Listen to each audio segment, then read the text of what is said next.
We beat the Giants. We improved to 4-3. Philly loses to the Dolphins. Then we got Philly at home. For first If we place? beat Philly at home, For first place? That's Oh, we're setting ourselves up for a heartbreak this Sunday. I want to see that we're about to. We are setting ourselves up for the Caleb Williams Bowl. This is going to be the turning point.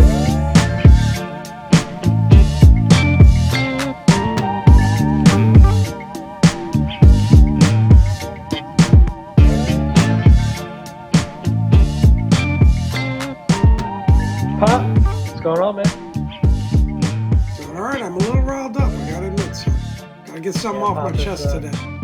Pop is fired up. We got to bring back the vibe check segment just for Pop today. He's got a few things he needs to say. So, guys, we are on to week 7 after that triumphant victory in Atlanta. I don't know if you used the word triumphant, but it feels good. It felt good. We are into the Giants. Great win. I like that. Great win. We are into the Giants game now. We're playing at the Giants. It's our first time playing them this year. We're sitting at 3-3. Got the whole season in front of us. Giants are 1-5. I saw a crazy stat that said this is actually the best start Ron Rivera has had as head coach in DC in terms of win-loss, which is pretty wild because we're sitting here pretty upset about how slow we've started the season. But just a little perspective for you guys. I guess we would have made the playoffs if we started off 3-3 last year. So Giants 1-5, not the best team of football, obviously, by any stretch. Commanders 3-3. We are not the best team of football by any stretch either. So, Pop, give me your quick vibe check headed into this game. How are you feeling about the team? I know you got something you want to get off your chest. You want to get into that now? How are you feeling? That's my vibe. That's my current vibe. Look, I think here's the thing. Here's the thing, and I'm going to try and keep it quick. We just don't like prosperity in this town. We don't like good news. We're just conditioned for it now after 20 years of the unmentionable. Okay. I mean, I understand Sam Howell's taken a lot of sacks. But as a first year starter, please give me the list of players in the last 3 years that you would say has looked better overall than Sam. CJ Stroud. I'll start. Who else? Right. So we're going to take the fact that he takes a few too many sacks, but doesn't throw interceptions, throws 3 touchdown passes, is moving this offense like we've never seen this offense moved in the last, since Kirk Cousins was here. But we're just going to throw out all of that and say that he's not a capable guy after 6 games because he's taken too many sacks. And we've convinced ourselves it's not something he can figure out and do better. Yeah. And that it's all on Sam. It's not the offensive line. It's not the route running that's being done. It's just Sam Howell. So DC Sports Talk Radio and this dude, Eric Eager, who started all this stuff, who I've never heard of, who's suddenly an authority, on quarterbacks and says that he thinks that Sam Howell is a career backup after 6 starts. I don't know who you are. Right? Summer Sports. Man. Does he write for I don't know. He hit him with the Aaron Rodgers. He said, I don't know who you are, bro. That's crazy. I never heard of him before, and all of a sudden, every radio station in the area is talking about it. So look, I'm not saying Sam Howell is going to be the guy, but after 6 games, I'm highly encouraged by what I've seen, and I just don't know how you watch him play and conclude differently. Yes, he's got to clean up the sacks, but the fact that that is the only thing anyone wants to talk about. When he's throwing the ball accurately, he's got a laser for an arm. He's fitting the ball in windows that no one else has been able to do in the longest time around here. He's making plays with his legs. And all we can focus on is sacks. Would you rather have him just throw the ball up in the air like Desmond Ridder? I mean, it's a joke. It's a concern. I get it, and I understand these guys got to fill airtime. But it's ridiculous. And I'm not going to name names, but there's guys running radio shows out there saying Sam Howell's holding our offense back. Yeah, that's He's ridiculous. holding the offense back.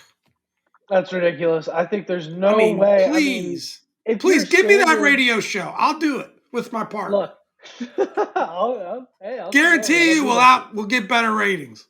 There you go.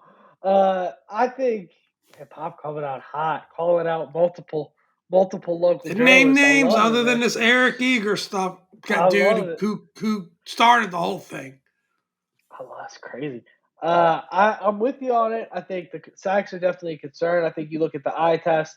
There's definitely a few. We were texting there in the Atlanta game. I think about half are more on Sam, and then the other half are on the line. It's an unsustainable pace. And the play calling. And the play calling doesn't help either in certain situations.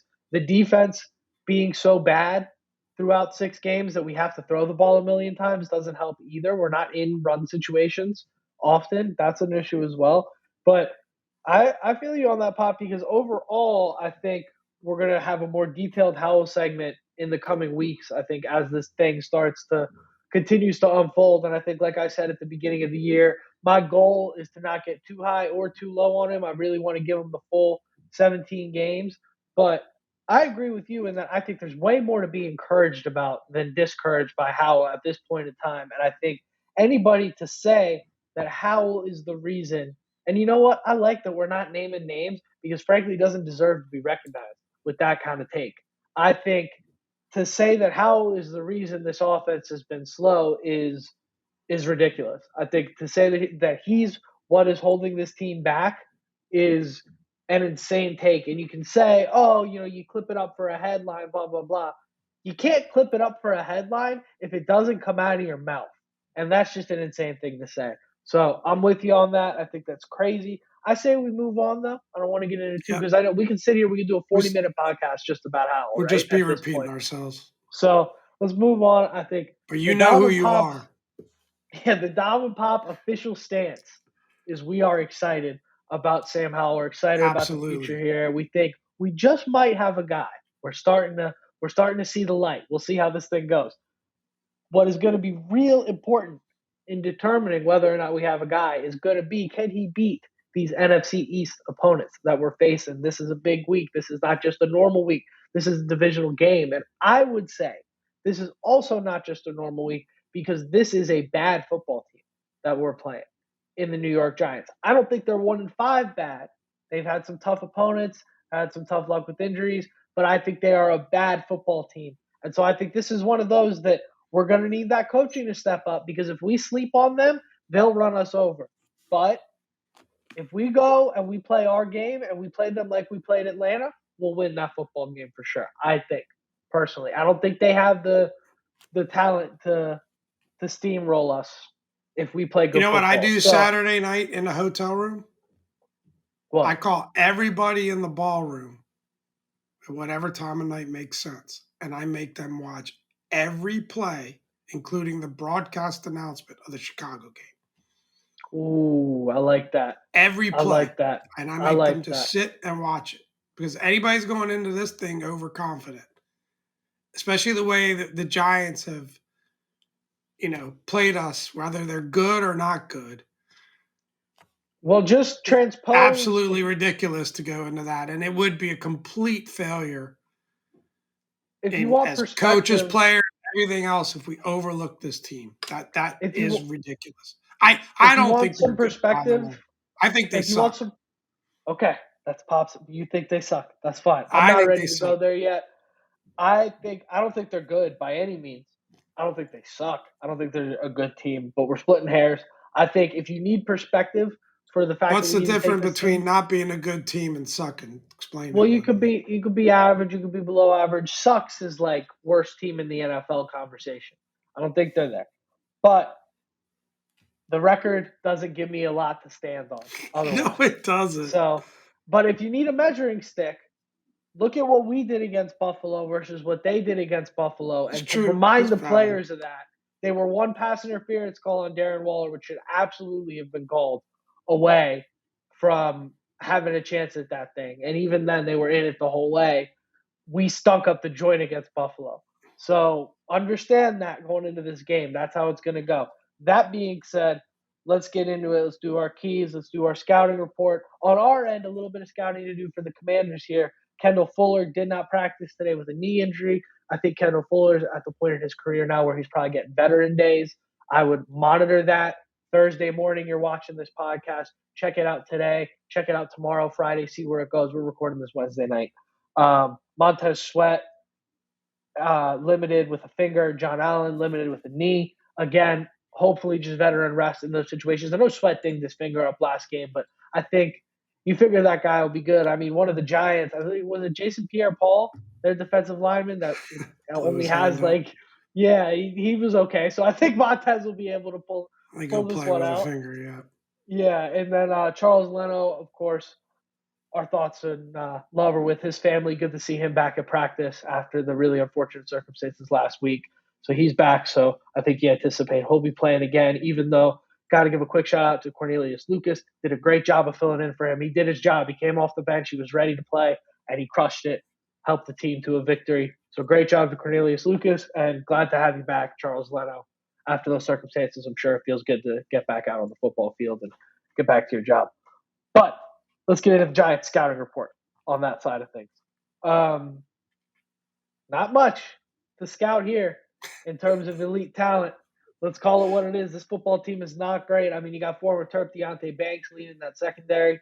You got on the defensive line, they have some decent talent on the interior of that line, but that also tends to be where our best talent is on our offensive line. So you hope that can kind of shape up. I think in general, Cosme and Charles, I've been really impressed by Charles's plan. I think Cosme's been better than people think. So not super sweating that, but you got to sweat everybody with this offensive line for sure. And speaking of offensive lines, the Giants' offensive line has been the worst in the NFL by far. I mean, they are terrible. They're a turnstile. And I don't know if the numbers, I don't know if PFF backs that statement up, but I have a hard time believing on the eye test, if you watch 6 football games and the amount of times we've been subjected to having to watch the Giants in prime time this year, you watch that offensive line, they look terrible. They're miserable. And it's no coincidence Daniel Jones, third in the league in quarterback hits, out right now, injured. Right. We don't know if he's going to play right now. He was returned to practice today, throwing, not cleared for contact, but they were talking about considering IR for him, and it's a neck issue. So doesn't sound great. Remember what happened when Chase Young had a neck issue at the beginning of the year and returned to practice? It still took him a couple weeks to get in for a game. So that I think we're going to see Tyrod. We can talk about whether or not that's a good or bad thing in our keys and in a bit. Otherwise, Saquon Barkley, the main weapon offensively. Darren Waller is a really talented football player in a vacuum, but has been doing a disappearing act this year. But Lord knows if there's one defense to have you get right game on, it's the boys. So we got to stick out for him. You saw Wan'Dale Robinson have some nice catches, get open downfield last week. But Saquon Barkley is the motor of that offense, and still kind of dealing with that ankle injury. I don't think he's 100% right now. So plays to our advantage. That's my scouting report, man. That's what to look out for. I think we match up with this team well. I think if there's a time for the front four to get right, it's going to be this game against Tyrod Taylor and that terrible. I mean, I think you and I might be able to generate pressure against that offensive line.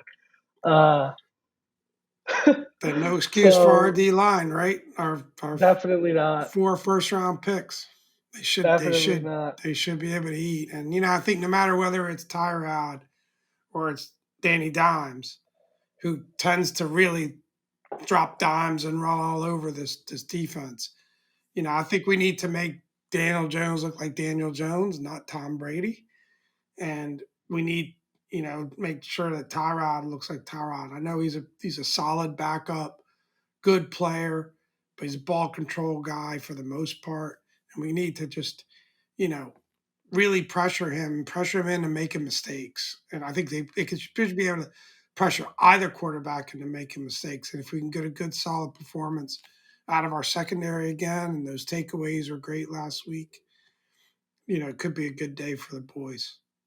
100%. I agree with you on that. I think see if we can get some of those takeaways. Tyrod's not a guy that's just going to throw it up there off his back foot because they're on the goal line like Desmond Yeah, Ritter did. it's But true. I mean, it's also just there's a reason Tyrod Taylor's not a starting quarterback in the NFL. There's a reason he's a backup and he's backing up Daniel Jones at that.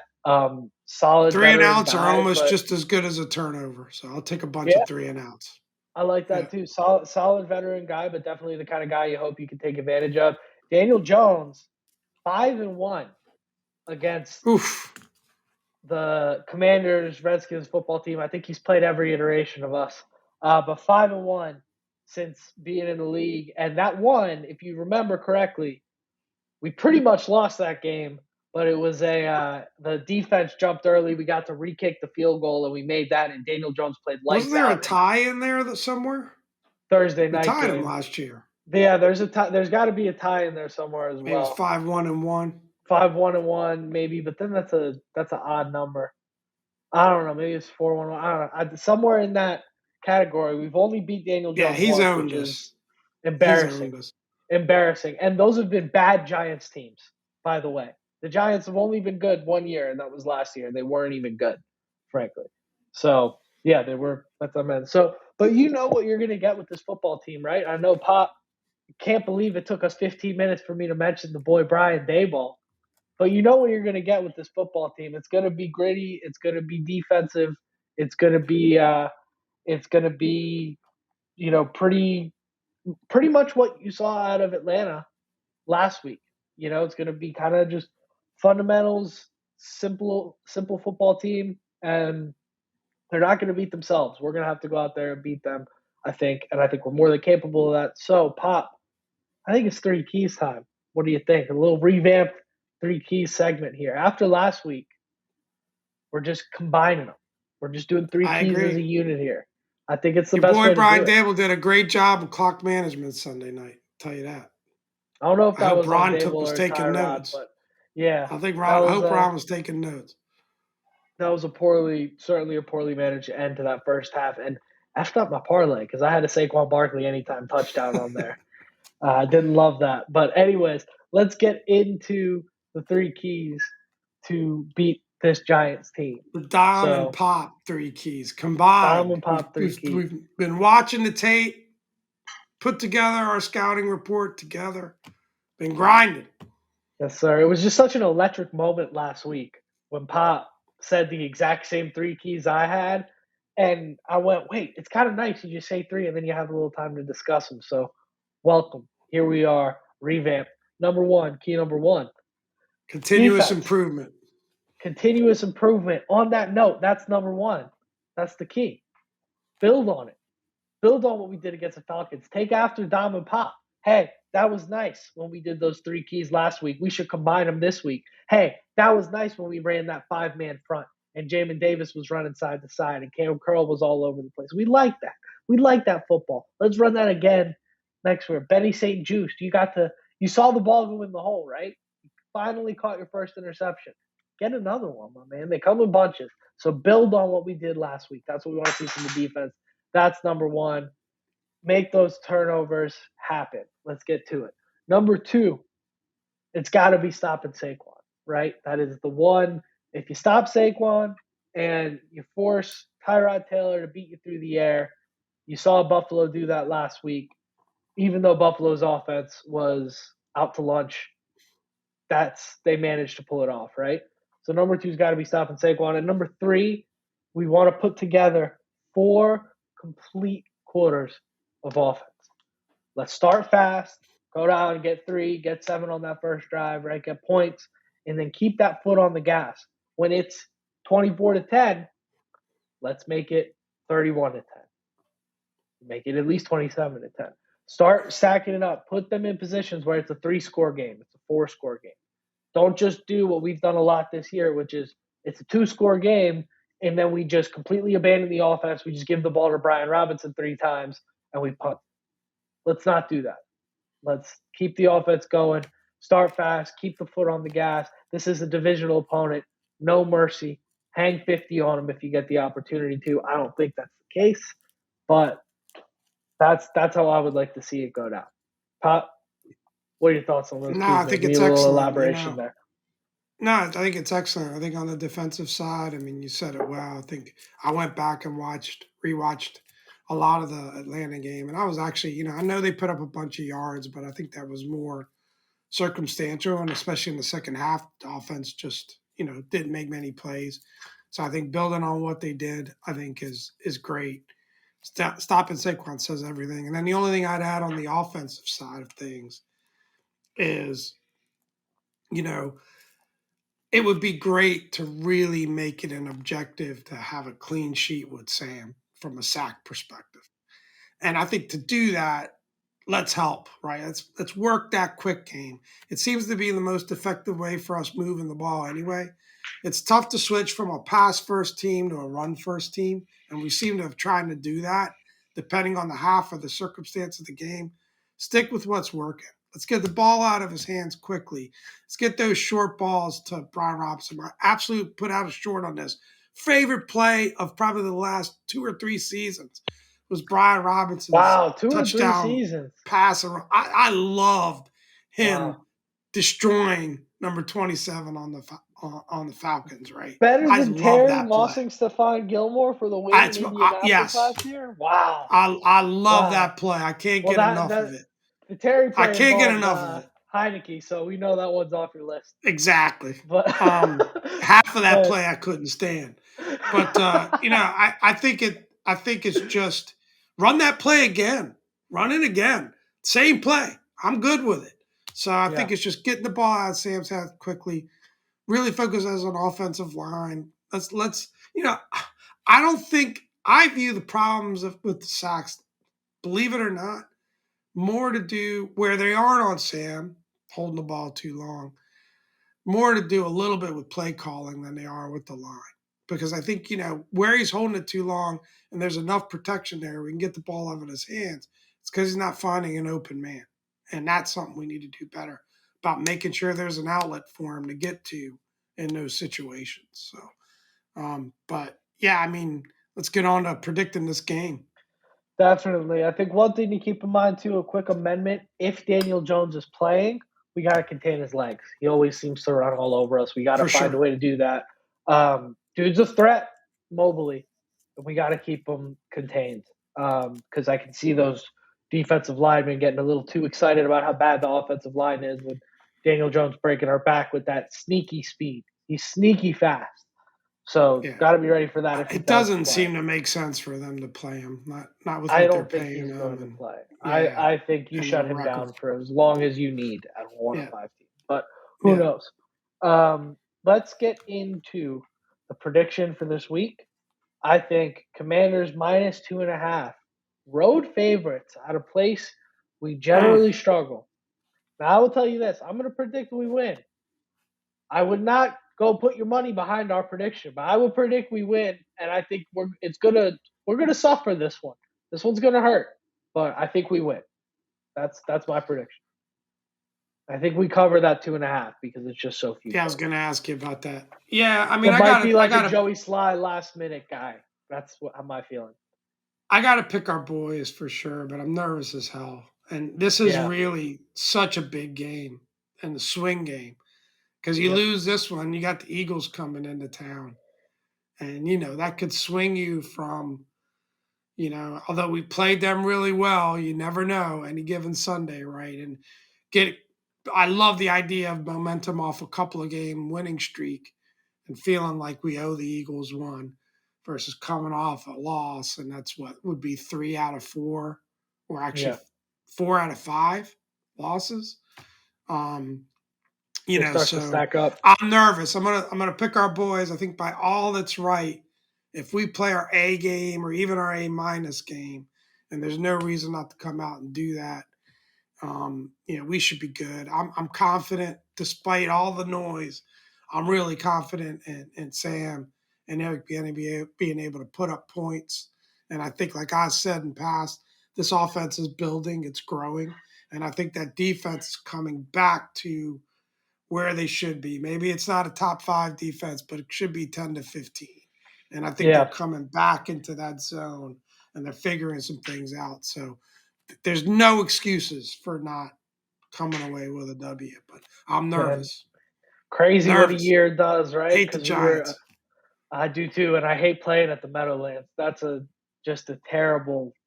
Uh, it just they always make us suffer, man. It's just rough. It's rough. So, like I said, I think we're gonna pick the Commanders to win here. I don't know off the top of my head what the over under is, but I'm gonna say take the under. Would also be my suggestion. If it's around that 42.5 mark where it was last week, I would say go under that for sure.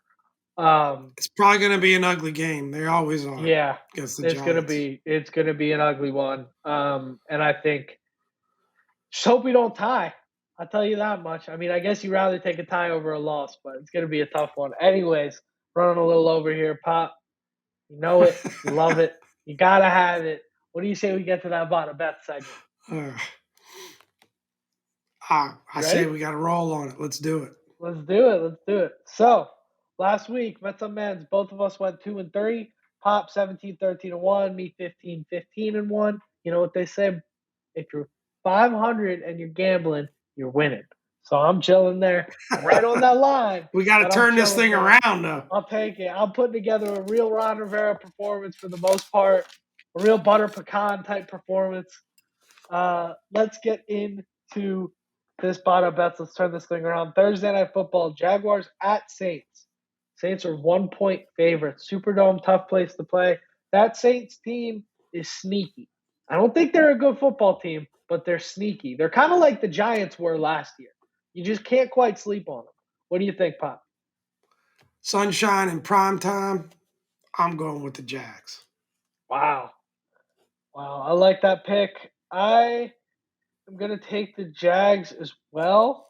I think they got off to a slow start, but they've since rallied and they're looking good. They're starting to come into their They own. are. They are. They Something to are. keep in mind. They're coming back from London. They had 2 weeks straight in London, so jet lag, all that might be a factor. I'm going to go ahead and take the Jaguars. That's Sunday, true on a one short turnaround too. It's a pretty good nugget there, son. Sunday, 1 p.m. Lions at Ravens. Now, for our loyal listeners, Mm. whatever I pick here, just go the opposite because I'm never right when I pick against or with the Ravens. If I pick the Ravens, they suck, and if I pick against them, they light it up. I'm taking the Lions here. I think the Ravens getting 3 points is premature. I think the Ravens are a good team. I think the Lions have been. I mean, Stephen A. had them the number one team of football right now, and I think it's. I don't know if they're quite. Actually, excuse me. I'm going to take the Ravens because the Lions are missing David Montgomery, and I think that's a huge, huge, huge loss for the Lions. Because being able to establish that run game really opens up a lot for the passing, and Ravens have a really strong defense. You got So my head on a swivel here, son. You were just all I'll take building up the Lions, and then woof, I'll switch to take the the Ravens. I'll take the Ravens here. I don't love it. I'm gonna be wrong. Pop, take the Lions if you know what's good for you. What do you bet? I already wrote down the Lions, so I'm not zigging because you're zagging, but I just feel There like you that's a go. hot football team. They're playing really well.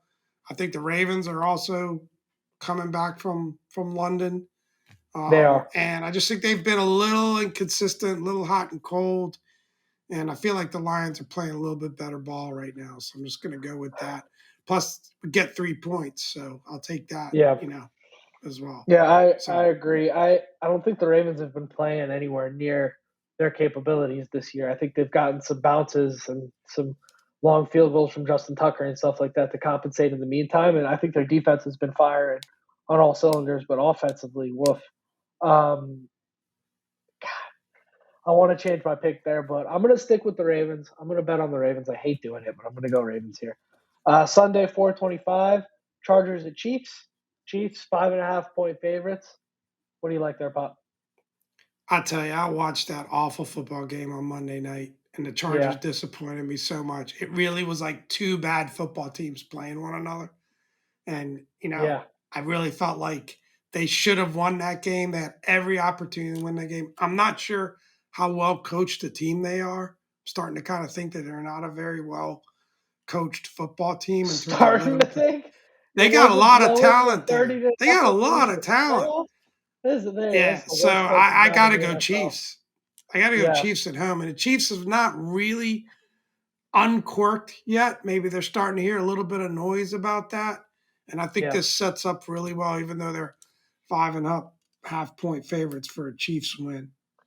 Yep, and here's a little nugget. Mecole Hardman back in Kansas City just got traded from the Jets, so another trusty receiver for Pat Mahomes to hopefully mend what has been a terrible situation there at pass catcher. And Hardman can ball, man. Don't sleep on him. He's quick. He can take the top off the defense easily. Did you make? I'm gonna go Chiefs here as well. I was just saying I'm gonna go, and then you asked me if I'm in the pick. I was just making the pick. I'm gonna go Chiefs here as well.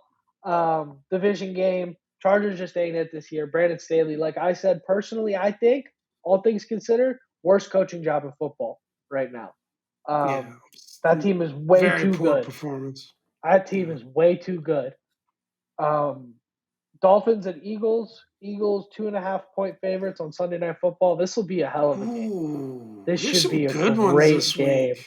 This should be a great game. Eagles coming off a loss too. Yeah. Jalen Ramsey at practice might be back for the Dolphins. We'll see. I don't know if he's quite ready yet. I'm gonna let you go first on this one. Ahead of schedule. I'm gonna take the Dolphins. I'm gonna take the Dolphins. The Dolphins have lined the pockets a little bit this year, so I'm gonna take the Dolphins. I'm gonna ride with the boys. Man, I would hate to, in some respects, I'd hate for the Eagles. I would always love to see the Eagles lose, but in some respects, I hate to see them lose and come into FedEx angry the next week. But my spidey senses are telling me Dolphins. Yeah, So I'm gonna go with my spidey senses. And just for the listeners here, is it the Eagles next? I think it's the Patriots next, Pop. No, it's Eagles. I'm pretty sure. Oh, it is the Eagles. I'm sorry. It's outlined weird on Google there. Yes, Google's never wrong, son. I'm taking the Dolphins here because we beat the Giants. We improved to 4-3. Philly loses to the Dolphins. Then we got Philly at home. For first If place? we beat Philly at home, we tied for first place? That's we're setting ourselves up for a heartbreak this Sunday. I want to be there. We are setting ourselves up for the Caleb Williams Bowl. This is going to be the turning point of going 3-14. But you need to edit this out. But that's why I'm picking the Dolphins. I'm not editing it out. That's why I'm picking the Dolphins. That's what I want. I want a chance to beat the Eagles at home and make things right and tie up for first place. But Monday Night Football, 49ers and Vikings. Man, if you looked at this matchup last year, you're saying two of the best teams in the NFC. Yeah. Maybe the two best teams in the NFC. And you look at this matchup this year, and you're saying you got the best team in football. I stand by it. For our Ravens insider. I'm standing by 49ers, still the best team in football, even though they lost to Cleveland. Throw that one out. They had to lose at some point. 49ers, I already wrote Vikings. down 49ers for the both of us. Yeah. This is one where, I just know, son. If Jefferson was healthy, I would take the Vikings here because it's a lot of points, and you can assume that Minnesota will score in garbage time, and maybe the 49ers only win by 5. But 49ers are going to win this thing by a long shot. Christian McCaffrey it's seven. It's 7 Deebo points. Samuel also hurt. That's something to monitor. You might be missing both of those this week. Just it's 7 points on the road. That's a great point about the injuries, but it's just the Vikings. This is just not the kind of game that the Vikings win. Nope. It just isn't. Nope. And I think that defense is going to come out angry. Good point about the injuries, but I still think they got enough weapons. Well, yeah, that's the thing about the 49ers is you hurt their two best players, and you still have to cover Brandon Ayuk, George Kittle, and Elijah Mitchell. There's no shortage of talent there. So, you know what? You want to hear a pretty cool nugget, and I give all the credit to Logan Paulson, who is not by the way, any part of that rant earlier today, earlier in this pod. I love Logan and his analysis. I think he's an incredibly Yeah, he's smart great. football mind. He said that Kyle Shanahan, they talked about third down efficiency. He said, I don't care about it. And Logan was like, what are you talking about? You don't care about third down efficiency. He says, I care about first and second down efficiency, because if you get it right on first and second down, you don't need to worry about third down. It's going to take care of itself. Best coach in football. Yeah, that's a all right. Andy Reid. Andy Reid maybe tied with Andy Reid. Hard to disagree. I mean, you got to imagine if you gave Kyle Shanahan Patrick Mahomes, the results might be pretty similar, but we'll never know. We'll never know. I hate those kind of hypothetical conversations. But anyways, let's wrap this thing up. We said we were going to do a quick pod. We ended up with the scorcher. So that's how we do it. We had good things to talk about. Pop had to keep the local journalists honest.